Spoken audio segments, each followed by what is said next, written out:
Whether you're ordering wings for the game, whipping up a 7-layer dip, or ordering pizza, there's something about football that makes you want to eat. And this football season, Uber Eats has the best deals on game day food. No matter what you're craving, from 2-for-1 pizza to buy one, get one wings, Uber Eats will be dropping new deals each week, all season long. Uber Eats, official on-demand delivery partner of the NFL. Order now. Terms and conditions apply. See app for details. Welcome back to Fine Tooning with Drew Taylor, your one-stop shop when it comes to animation news and commentary.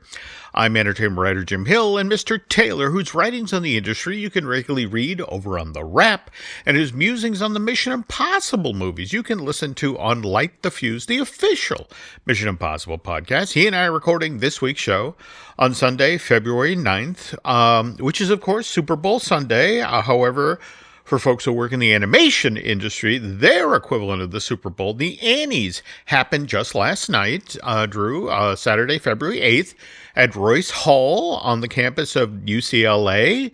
And you've had a chance to look at the results of last night's ceremony, right? I did. I did not go because everyone has told me the ceremony approximately lasts 875 hours, and driving to UCLA on a Saturday night, not preferred, I don't think, by anyone in the city. But no. And any consolation, you missed out on it was longer this year because a fire alarm went off and they had to pause the proceedings for 15 minutes while everybody walked out of the building. They reset. I saw that. So yeah, I would have been there to root on Team Ultraman, obviously, and therefore 4 nominations and sadly 0 wins last night. But that's okay. It's all about being part of the community. Yeah. There we go. Now, speaking of which, The Wild Robot dominated last night. It took home 8 Annies.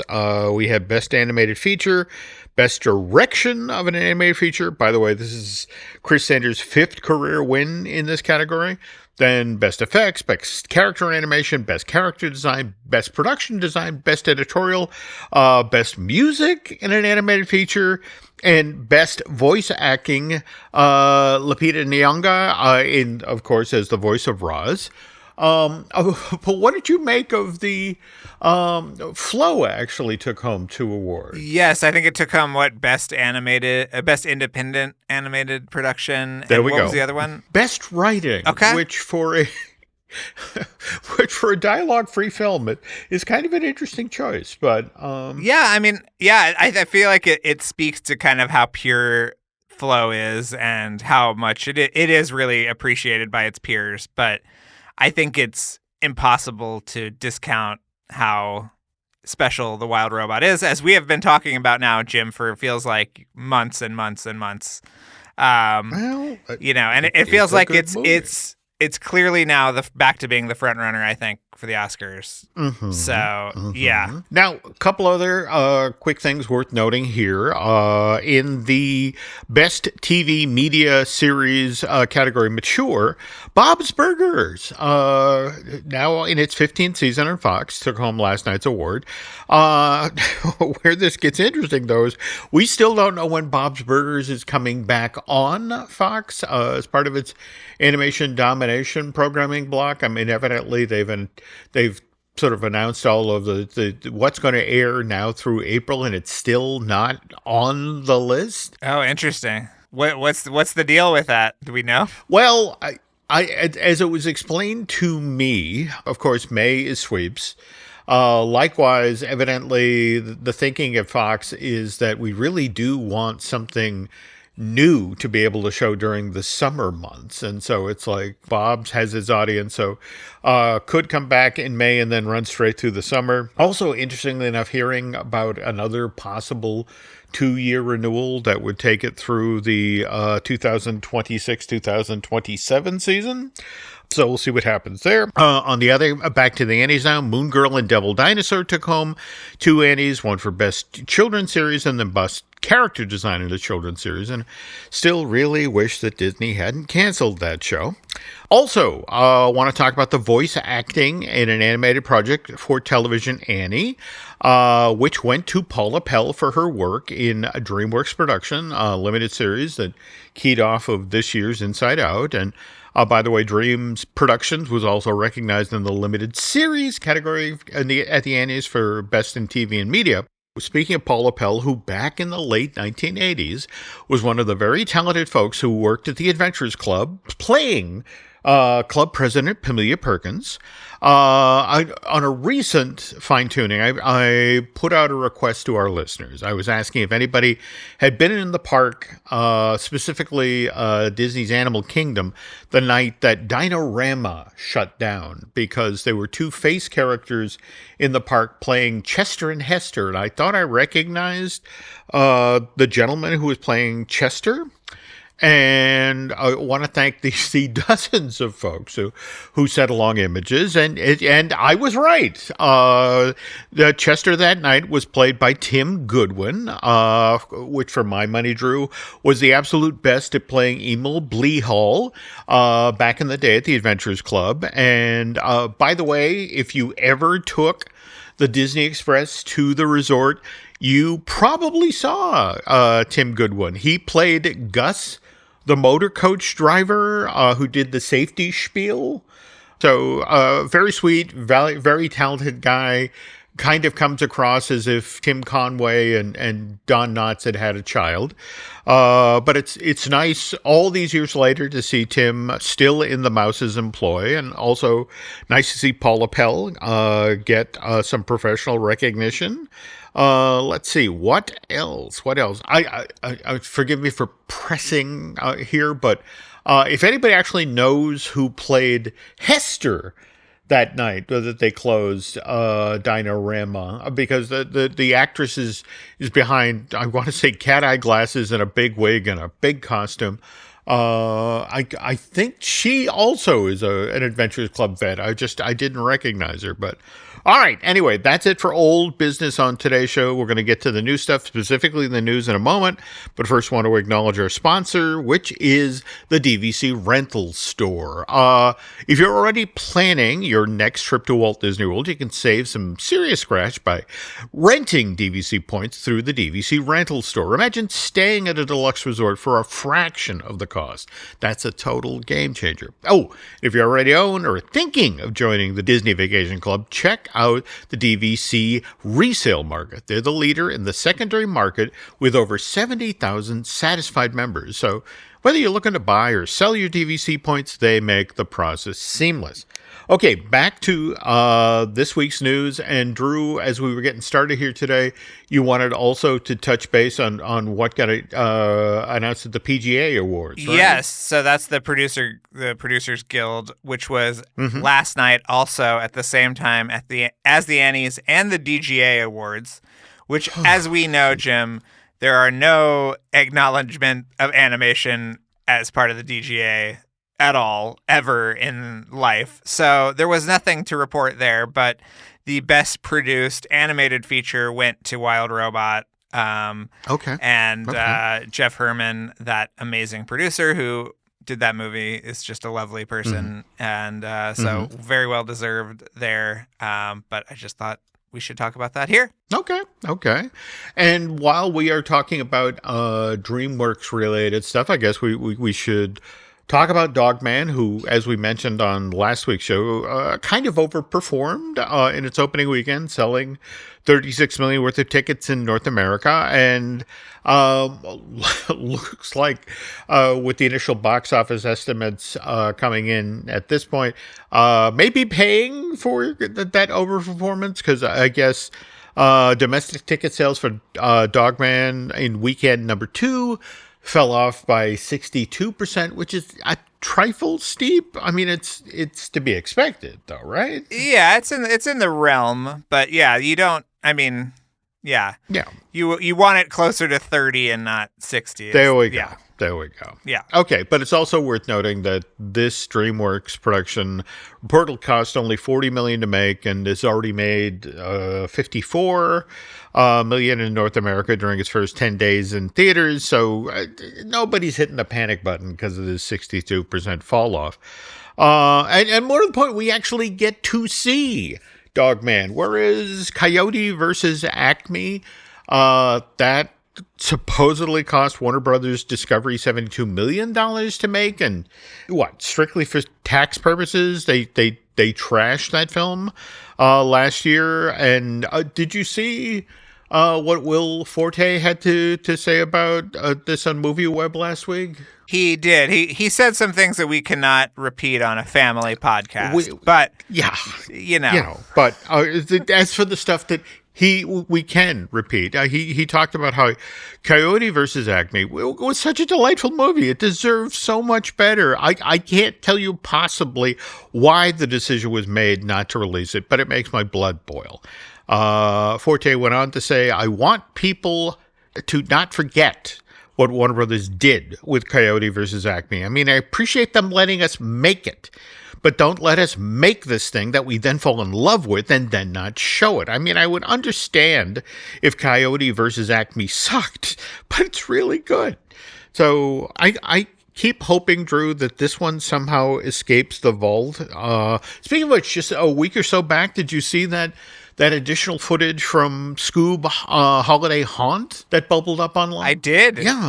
Yeah, it looked very good, and I hope that that both of these things see the light of day, along with the Pharrell musical biopic that Michel Gondry had directed and is now fully canceled. That was fascinating. That they were.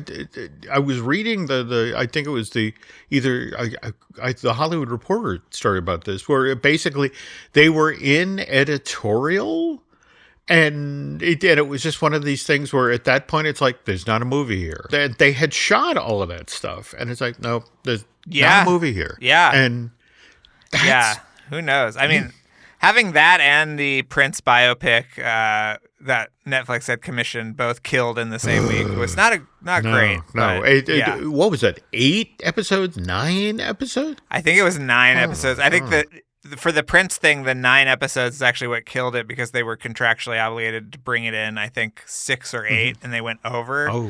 But, I mean, this is the guy that made OJ Made in America, which is one of the great documentaries of the past 20 years. So it's a real shame that this will not be seen, but yeah. All right. Well, let's go from things that won't be seen to things that you can see, like Flow.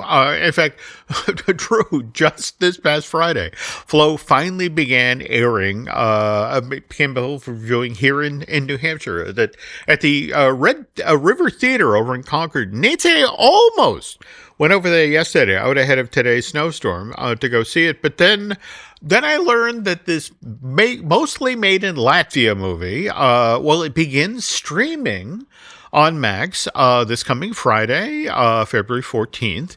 And Flow is actually scheduled on the linear version of HBO. It airs for the very first time this coming Saturday, February 15th at 6:30 p.m. So, Drew, I did want to go see this on the big screen, but again, I'm also an old, lazy, fat man who I like to sit in my lazy boy and stare at our flat screen. So I'm thinking I at least know what Nancy and I will be doing possibly on Valentine's Day night, or at the very least the Saturday after Valentine's. It's good to know that they're still showing new movies on Saturday. As I was rewatching some old commercials yesterday that was advertising Saturday nights on HBO.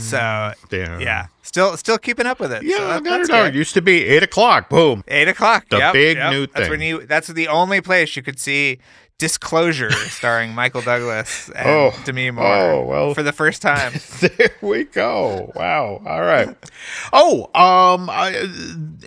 That said, if Ni Za 2 manages to show up at the Red River Theater in Concord, I will go for that. Have you been following this? I have. It's really fascinating, because it was like a couple weeks ago, it was like, this is going to be the largest local animated feature ever, like in terms of it being released in the country of its origin. And then I saw last week that it was like, oh, no, this is just going to be the biggest Chinese movie ever. And that is how it is now, I believe, right? It's like one of the biggest Chinese movies, or the biggest Chinese movie ever released, which is insane. Yeah, well, and what's interesting at this point, it's not only outgrossed in China, inside I had two, but also I want to say it's The Force Awakens, which was the highest grossing live action film ever released in China, or at least they came from stateside, and it's blown past that as well. But here's the thing, Drew. It's 2 hours and 23 minutes long. And so it's like, to have made this much money with that sort of running time, I mean, we're talking crazy full houses. And supposedly right now, if you go to Times Square, there is a theater there showing it in IMAX. But at the same time, again, it's made all of this money, Drew, since January 29th, only 11 days. And it's a sequel. There was Ni Za that came out in 2019. Had you managed to see that one at least, or no? And an animated movie that's 2 hours and 20 minutes or 20 whatever it is, that takes a long time to animate. So they must have started this on the day after Nesca 1 came out. They were working on this thing. So yeah. But the other thing that's worth noting is folks who have seen it are just sort of like, this looks good. This is a warning shot across the bow in regard to, I mean, face it, American studios, though, again, we were just talking about Flow coming out of Latvia. The notion that these international companies are delivering quality stuff that is going to give the American product a run for its money. On the other hand, we also got the trailer this past week for The Smurfs, the reboot of this film franchise. They made a bunch of Smurf-related projects over at Sony Pictures Animation, and this is the Paramount one. The thoughts, Drew? I wasn't super crazy about the footage. I mean, I don't know how many times we're going to do this whole Smurfs wind up in the real world thing. I mean, the script for the movie was written by Pam Brady, who we know from South Park and many other things, and Chris Miller, who is a longtime animation guy, is directing it. The animation style, I mean, it was animated at Cinesite in Canada.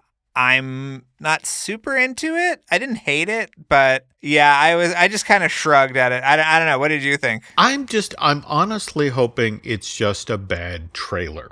Because when you look at the vocal cast, Nick Offerman, Amy Sedaris, Daniel Levy, Kurt Russell, Sandra Oh, Octavia Spencer, let alone John Goodman as Papa Smurf, and of course Rihanna, which they had front and center with the launch of this thing. I mean, I honestly want it to be good. But I look at that trailer and then I look at the trailer for Plankton the movie, and I'm there. Plankton the movie. You're seated, as the kids say, Jim. You are seated. Yeah, I mean, and I just from frame one, I love the conceit of this that Karen, Plankton's robotic assistant that we know from the show, has finally had enough, and now she's going to do what Plankton could never do, which is conquer the world. And Plankton, to win her back, has to get in bed with SpongeBob and Patrick and Sandy Cheeks, and it's like, that looked like fun right from the get-go, and it's like, all right, this one I want. Yeah, animation didn't look terrific on the SpongeBob movie, but we get what we can from a made for Netflix spinoff. But yeah, I mean, Paramount is very hot on the Smurfs movie. I remember 2 or 3 years ago at CinemaCon, them bringing out Rihanna, and she was super pregnant, and she announced that she was, because she's starring in it, she's produced it, and she's writing music for it. So this is like the Rihanna show, is this Smurfs movie, which is a very weird conceit, but I think that it's one of the Super Bowl spots tonight, Jim. So okay, yeah, okay. Well, I hope it's a better ad than the trailer. Right. Though we were just talking about Karen, robotic assistants, and I have to ask: did you see that footage last week from the folks at Apple's machine learning division, where they've come up with Alexo Jr. you can have at home? No, I'm very sad that I didn't see that. I mean, is that true? You can by Alexo Jr. or is it tell me what you're talking about? They have created this thing that makes use of AI, and you can talk to it, and it behaves like the Luxo Jr. lamp from the famous Pixar short. In fact, I think as part of the demo, you're sitting there at your desk and you turn to the lamp and go, "Lamp, what's the weather like outside?" And the lamp literally turns and looks out the window for you and sort of scopes it out and then turns back, and then using AI hooks you up with the most recent weather report. And I mean, it looked charming. If you want to check it out, head on over to Mac Rumors. They posted the video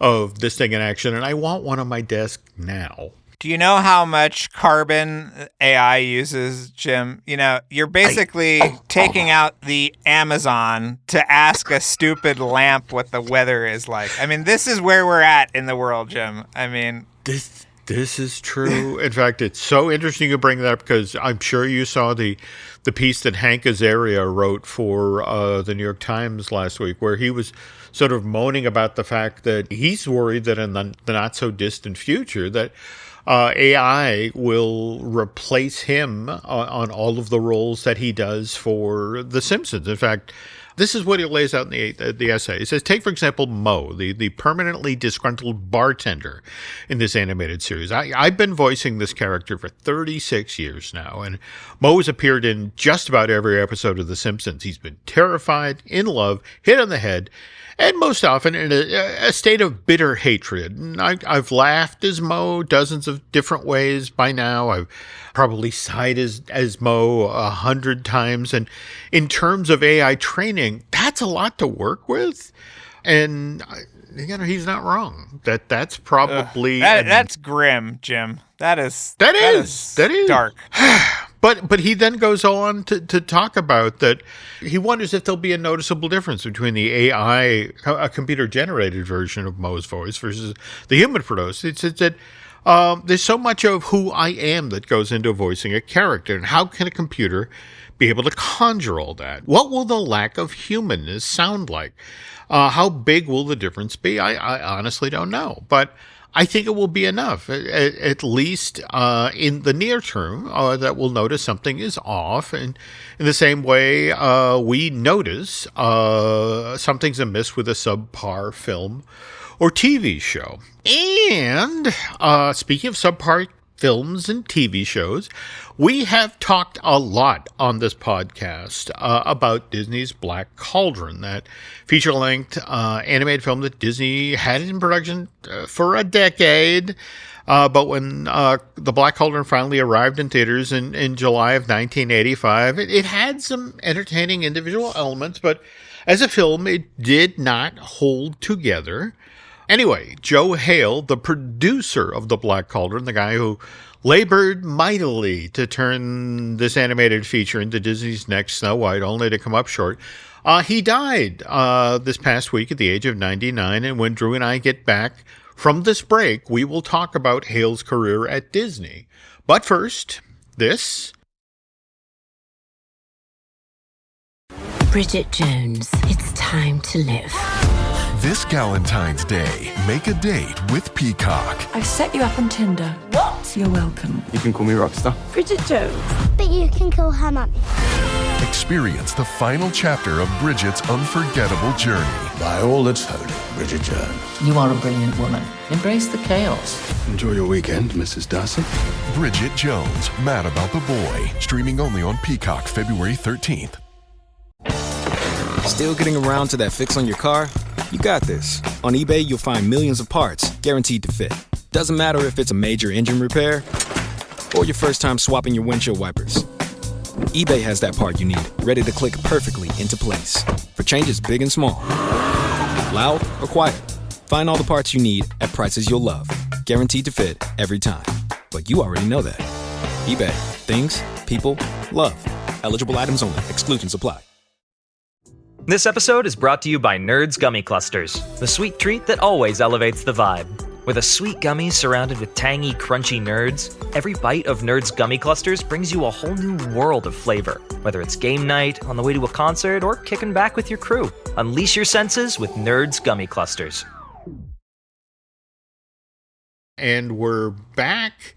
Before we get started here, did you and Katie get to do anything fun this weekend? Or we are recording this before you have to we're recording this at 8 a.m. on Sunday. Yeah. There we go. Yeah. All right. I mean, I'm going to watch the game and take some notes. There are a few, I think I can say this since the game has already happened here. There's going to be a few impossible things if you catch my drift. During the game. Yes. We'll talk a little bit about that later on in the show, along with some of the other trailers that are supposed to show up. But yeah, you're not watching this for pleasure. This is you with your rap hat on, right? Yes, absolutely. A rap hat in one hand, a light the fuse hat in the other. What could be better, Jim? Yeah. All right, cool. Let's get to a few Disney-related items before we begin talking about Joe Hale's career at Disney. Speaking of Disney, the folks over at Disney Branded Television wanted to pass along word that out ahead of the season 2 debut of KIF, which, by the way, debuted on that channel back in March of 2023, and will start up again on Disney Channel, Disney XD, and Disney XD On Demand on Saturday, March 15th. I just got renewed for a 3rd season, so I have to ask Drew, KIF is coming from Titmouse, who does wonderful work. This is one of those shows that has, 22-minute long with 2 11-minute long segments in the middle. Season 2 of this got announced back in June of 2023, 3 months after the show debuted.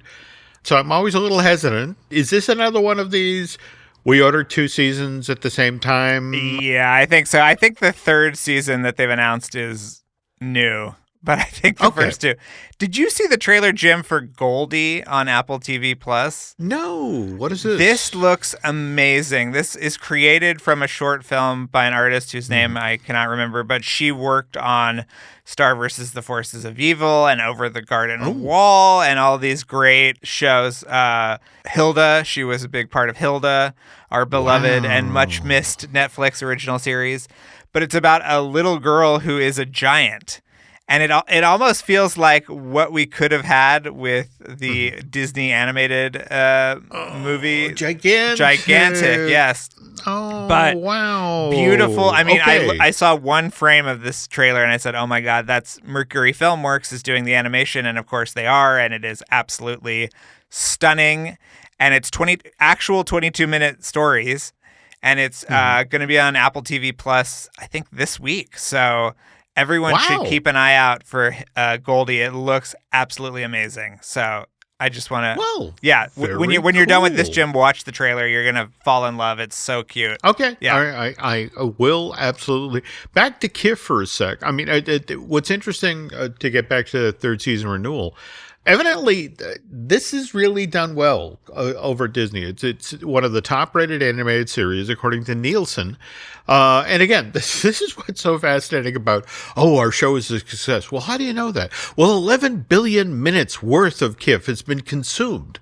Since but they say what platform? Because they put things on YouTube. It's on Disney Plus. Well, no. It's so interesting that you say this because again, episodes of KIF have been racked up over 90 million views over on YouTube. But again, it's just one of these things where it's like the metrics these days as to determining, that's an enormous success. Now, mind you, if you go over to the Disney Store online, this enormous success, there's not a single piece of KIF merchandise. No. I mean, 5 seasons in, we'll get some KIF merchandise. Listen, Jim, I'm just trying to watch Stugo. I'm waiting for Stugo to be on Disney Plus. I think it's only on Disney Channel. Have you seen this animated show yet? No. Okay. I haven't. You have the power, Jim, and you turn your back on it. I did I mention it snowed last night? I have to go out and shovel. I have other responsibilities. You get the neighborhood kid to do that, Jim. Come on. Oh, wait. You live in the middle of the woods. The neighbor is a rat. And I have to train a bear. Yes. Anyway, speaking though, I mean, again, it's sometimes a mistake to go to the the Disney Store online and think, okay, Disney's not supporting something. Because face it, we're 120 days out from when Elio arrives in theaters. And if you go there now, there is no Elio merch. Though here at the house, I do have my my Elio Happy Meal toys. Yeah, I have them too from our great listener. Yes. Yeah, that Pepe. Yeah. And by the way, Pepe reached out in the past week with another mystery we have to take a look at, Drew. That he found by the way, this is official, licensed by Walt Disney Productions in 1942. It is a sequel to Snow White. It's called Snow White and the Sorcerer. And what's fascinating about it is evidently it came out during the war. Is this a book? What is it? It's a book. Oh, okay. But it's a book with the same level of illustration that was done with the official licensed Snow White books back when that first arrived in 38 or thereabouts. But remember, Disney put Snow White back into theaters during the war because, to be honest, it needed the money. But Pepe was kind enough to share some images from this and some stuff that he's tracked down. So I told him, especially out ahead of the live action Snow White that arrives in theaters next month, March 21st, I thought we'd take a look at this and see what we could find out. Oh, and we were just talking about Pixar a second ago. I want to remind folks that Pixar Putt, that mini golf thing that's been going around the country the past year or so, it's gonna be up and running in Anaheim, next to the Pixar Place Hotel. Well, actually, on the day that this podcast goes live online, Tuesday, February 11th.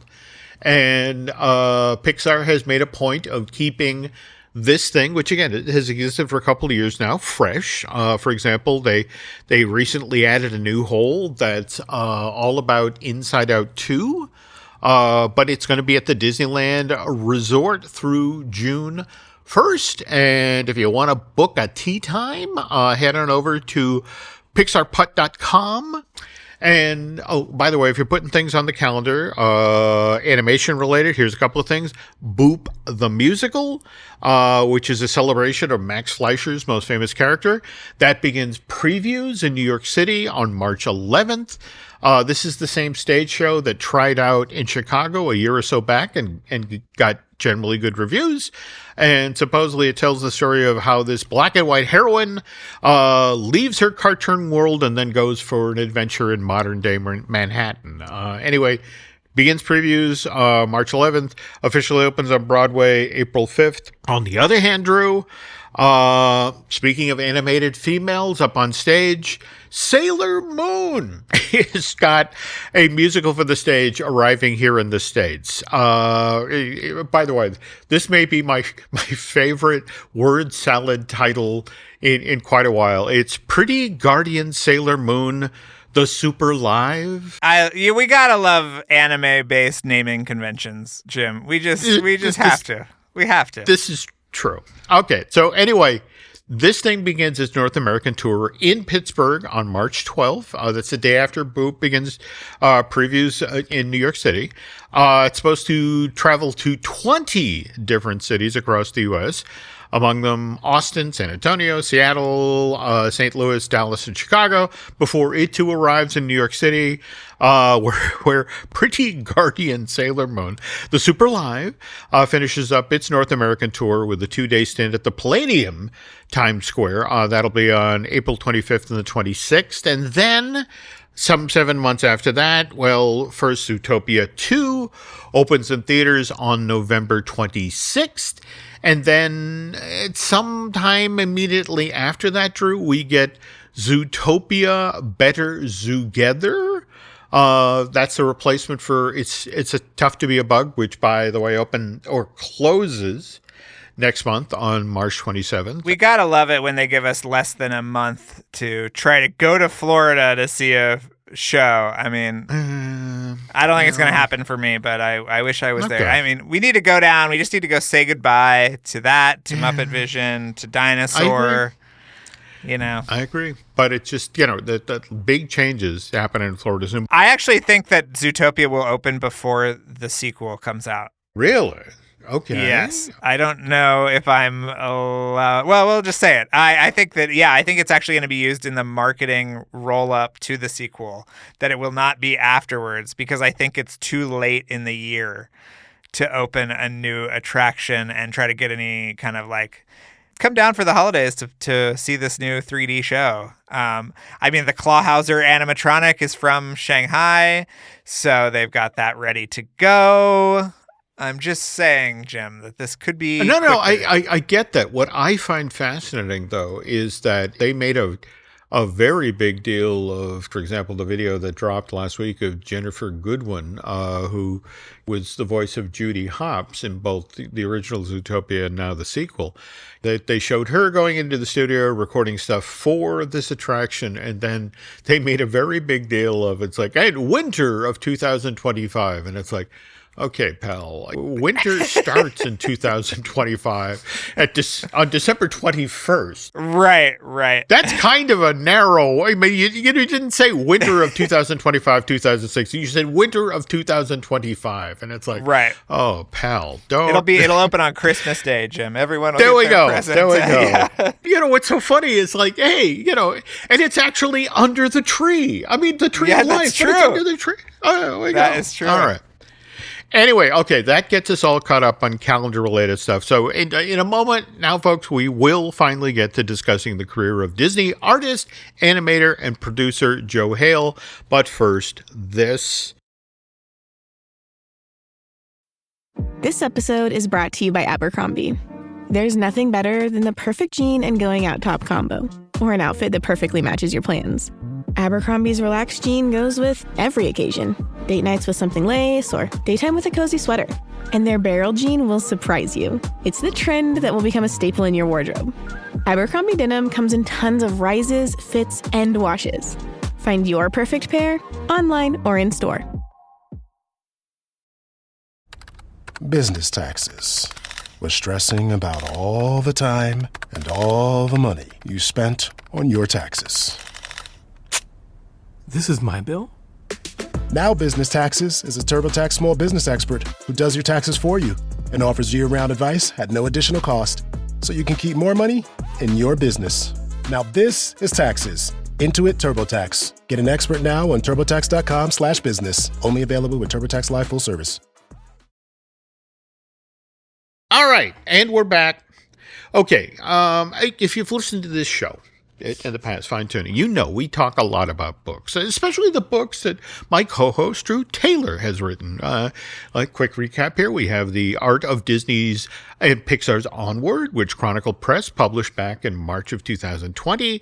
Most recently, we had The Art and Making of Ultraman Rising, which Titan Books released just last month on January 21st. And coming up next month, we have The Art of Amphibia, which will be hitting store shelves on March 25th. And by the way, Drew and I have been talking off mic about doing something special, perhaps to help celebrate the upcoming release of this book from Disney Manga, like maybe bringing Amphibia creator Matthew Braley on Fine Tuning to discuss that. We haven't nailed it down yet. We haven't nailed it down. We got remind me when we get off this. Yes. Okay, there we go. See, this is what we do on this show. Hey, remember when we said we do that? Yes, you should do that.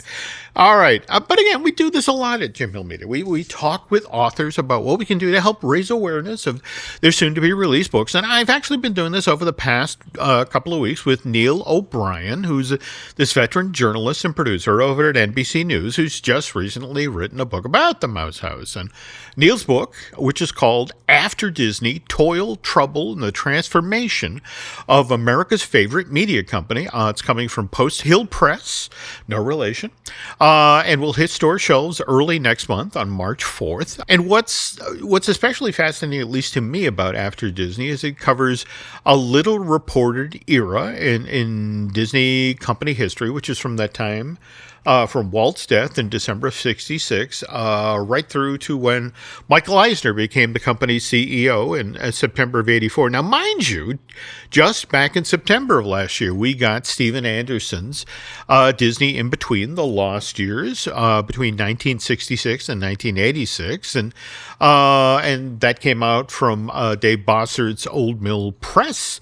But what's kind of interesting about these two books is, well, Steven is obviously a Disney insider. Anderson directed 2 animated features for the company, Meet the Robinsons in 2007, and then that feature-length version of Winnie the Pooh that came out in 2011.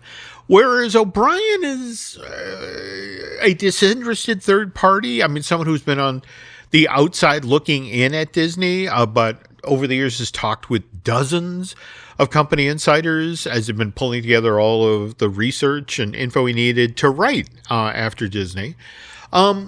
Which now brings us to what we're going to talk about today.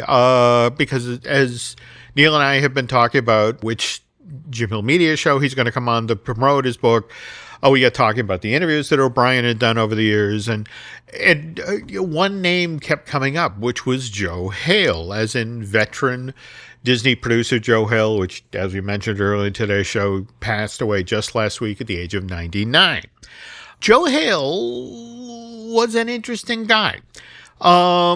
Definitely not somebody, if you looked at how he started out in life, who you'd think, okay, this is going to be, wind up, the guy is going to be producing multi-million-dollar feature films. I was lucky enough to get the chance to talk with Hale a couple of times over the course of his time at Disney, and humble beginnings don't even begin to describe Joe Hale. I mean, this is a guy who was one of 9 kids, 7 sisters and 1 brother, who grew up in Indiana in the depths of the Great Depression. I mean, things got so dire for the Hale family at one point.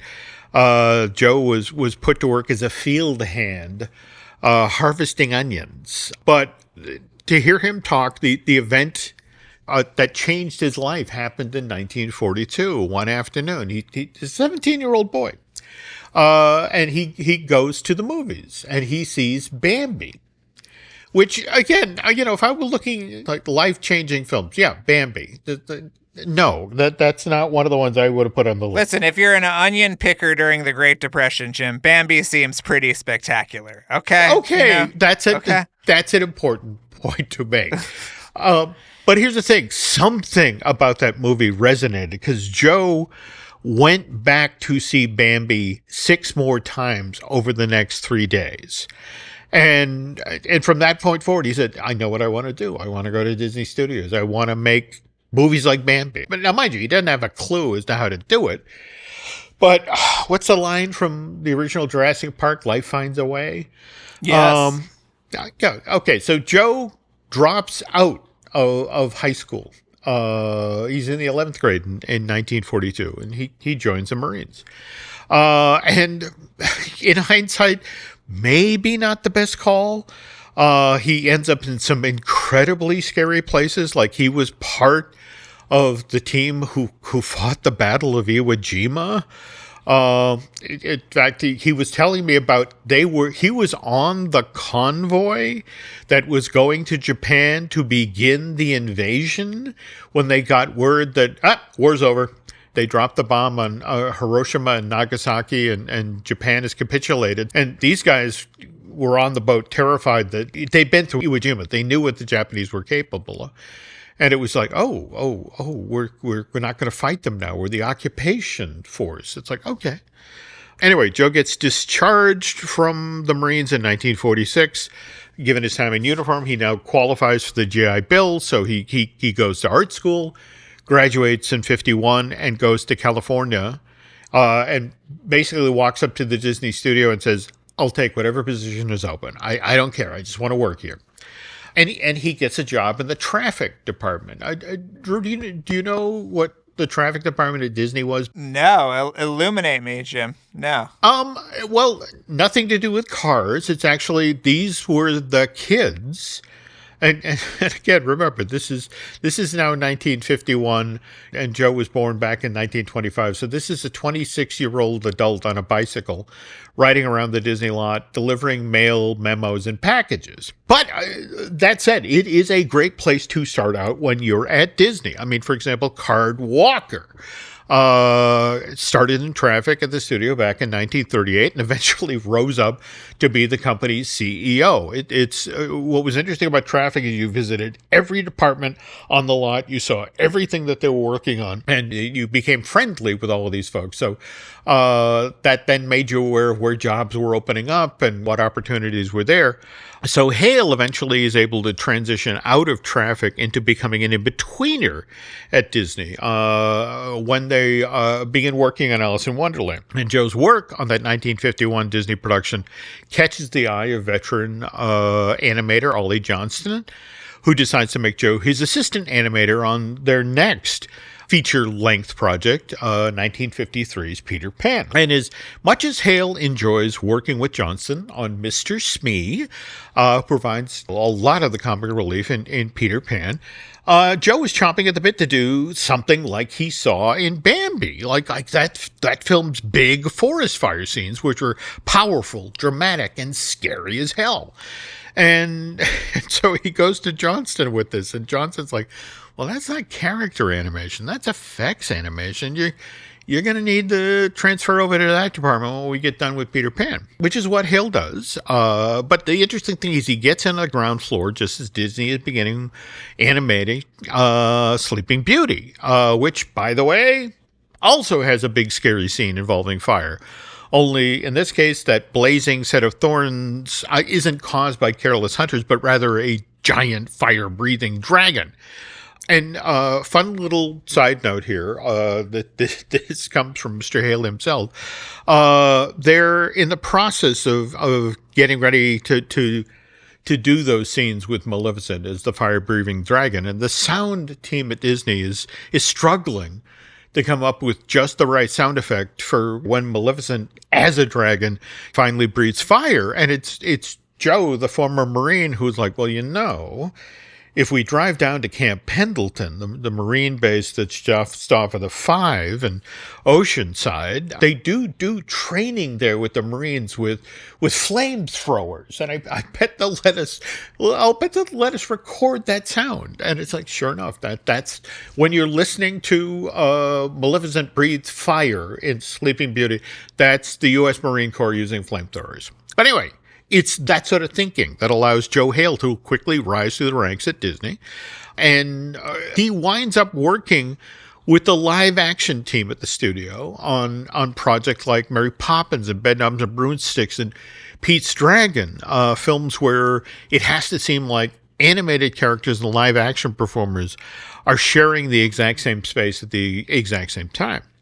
And it's because of the skills that he shows in projects like that Hale then becomes Disney's go-to guy when it comes to things that the studio is doing in the 70s that involve visual effects. And not just animated films, Drew, but also live-action ones like Return to Witch Mountain and Watcher in the Woods. And the high point of Hale's career at this point is the 300 different effect shot that he and his team created for Disney's Black Hole, which was released to theaters in December of 79, which, again, it's interesting. We're recording the show in the middle of award season because that got nominated for that year's Oscar for Best Visual Effects, wound up losing to Ridley Scott's Alien, which I'm going to say was a good call. Yes? Yeah. No? Yeah. Okay. Anyway, so now we get to where Joe Hale goes from working on the Black Hole to the Black Cauldron, which, again, kind of an odd choice. Guy spends 25 years, most of his career at Disney, working in visual effects. Why now put him in charge of producing a full-length animated feature? This is why, as originally envisioned, Disney's The Black Cauldron was supposed to be this effects-filled extravaganza with not only the studio's very first use of CG, which, by the way, you can see in the finished film with the boats, but there was also a sequence that we've previously talked about at length here on Fine Tooning, which was supposed to be Disney's first ever in-theater use of holographic technology, where in that moment in the movie where the Horn King is supposedly conjuring up the Cauldron Born for the first time, there was supposed to be this effect that was done in the theater. You're sitting there in the audience, you look up at the screen, and an undead skeletal warrior appears to not only be rising up out of the Black Cauldron, but thanks to the use of holography, it steps off the screen and is hovering over you, sitting there in the audience. Well, this is a controversial area of contention, Jim, because we have had people say that was not actually the case, that it was actually some hologram noodling that was being done for another greatly expensive flop at the time, Epcot Center. So yes, no, you're not wrong. I mean, and that's the thing. This is the very thing I brought up with Neil. And the interesting thing is, I have the version of the story that I got from Floyd Noman. He has his version that he got from Joe Hale, and literally talked about how there were evidently these test screenings or tests done. Yes. On the Disney lot that blew people's minds, but at the same time, it was kind of Fantasound revisited. It's like, oh, this is amazing. Well, the only problem is we have to install all of this really expensive technology in every theater in North America that's going to be showing the Black Cauldron, and then somebody has to turn it on at the exact. And it was just one of these things where it's like, oh, this is never going to happen.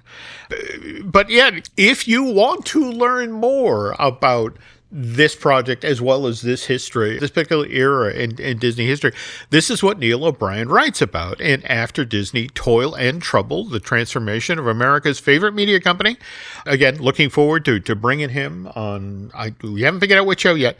Here to talk about this 288-page book.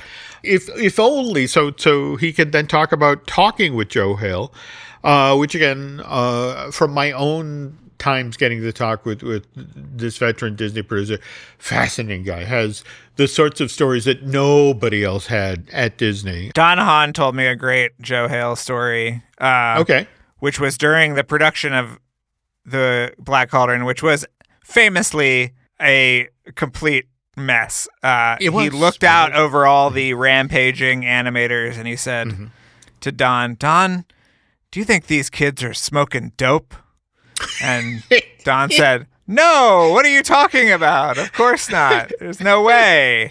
This is Disney. And so I think that's nice. that sounds like the Joe Hale I got to talk with. Yeah. Just a reminder, After Disney comes out on March 4th, whereas Drew's next book, The Art of Amphibia, again, hits store shelves on March 25th. And if you want to head over to Amazon right now and pre-order both of those books, who am I to say that's not an excellent idea? Yes. Okay, and while we're talking about Drew's outside endeavors, there is, of course, Light the Fuse, the official Mission Impossible podcast that he does with Charles Hood. And again, we were talking earlier about how wild this show will debut online on Tuesday, February 11th.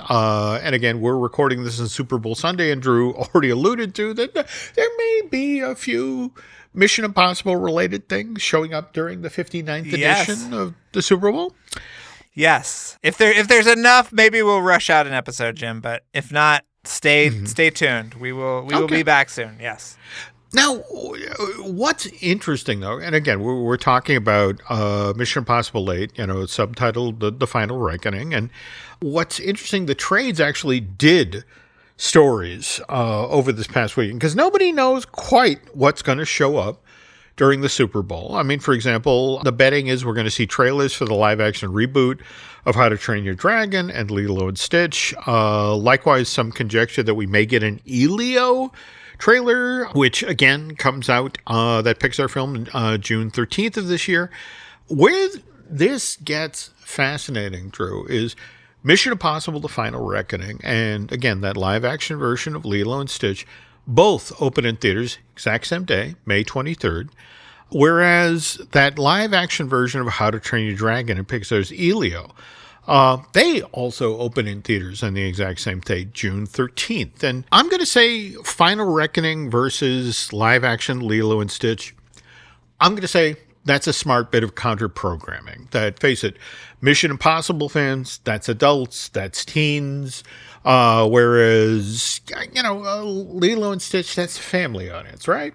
Yeah, I think that's right. Yeah. Okay. All right. Whereas the live-action version of How to Train Your Dragon versus Pixar's Elio, that to me feels like that's the exact same audience, which means the box office results for that weekend going to be interesting to watch. Yes. Undoubtedly we will discuss on a future edition of Fine Tooning. Next week on Fine Tuning, we will discuss it, Jim, because I spent some time with Dean Dubois in the editing room at Universal Studios looking at footage from How to Train Your Dragon and discussing it with Dean. So we will talk about that next week. Killer. Okay, well, now we know what next week's feature is. Thank you. Okay, cool. All right. Well, we have that to look forward to, folks. Speaking of which, we do have some other podcasts here we'd like you to check out. We, of course, have Disney Dish, our theme park podcast, which I do with Len Testa. We also have Epic Universe podcast. That's the one I do with Eric Hersey, who produces a lot of the shows here at Jim Hill Media. And that, of course, is about the Universal theme parks. We also have I Want That Too, which is our Disney merch podcast, which I do with Eric's lovely bride, Lauren. A brand new looking at Lucasfilm later this week. That's with Brian Gahn. What are you going to be looking at Lucasfilm for, Jim? Are you just going to be staring at the wall until Andor comes back? I mean, what? Well, it's interesting you say that, because I don't know if you saw the further bending and breaking. Yes, I did see that. I also saw the further bending and breaking of people's minds going, it's just for Season of the Force. It's not an actual discontinuation of the timeline. It's like... Oh, and again, you and I both know, pal. Yeah. If anybody shows up for Luke Skywalker, he's there forever. Look for Skywalker to start getting his mail get forwarded to Batuu, okay? Yes.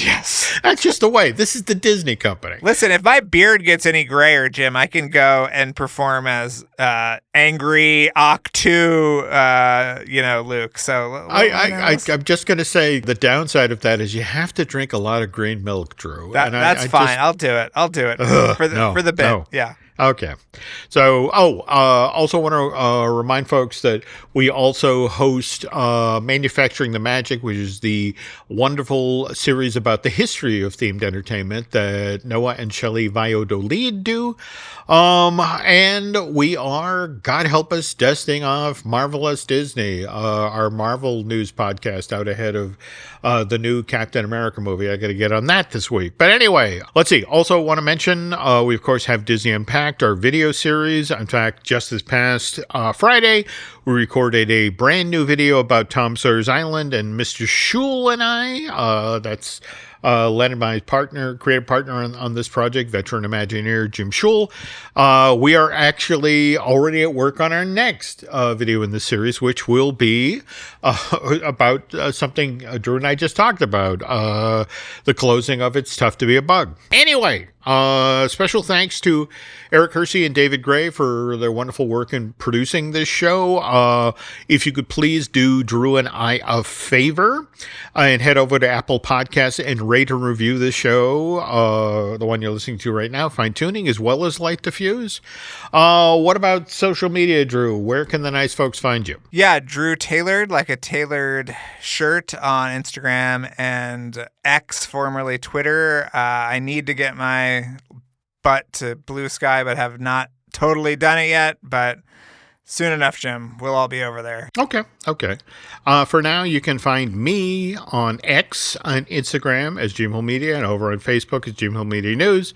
Again, a reminder, folks, fires are contained out west, but folks are still dealing with the after effects. And if you're in a position to help right now, if you could please make a donation to the American Red Cross, that would be a really nice thing to do. I'm going to give a shout out to the Pasadena Humane Society as well. I don't know if you saw Adrian Brody visited the other day, and he was playing with some very cute injured cats. So yeah, the toll on the animals is still very large. So if you could do that, that would be great. That's a wonderful suggestion. All right. And anyway, on behalf of Mr. Taylor, thank you for listening to this week's Fine Tuning, and we will be back soon.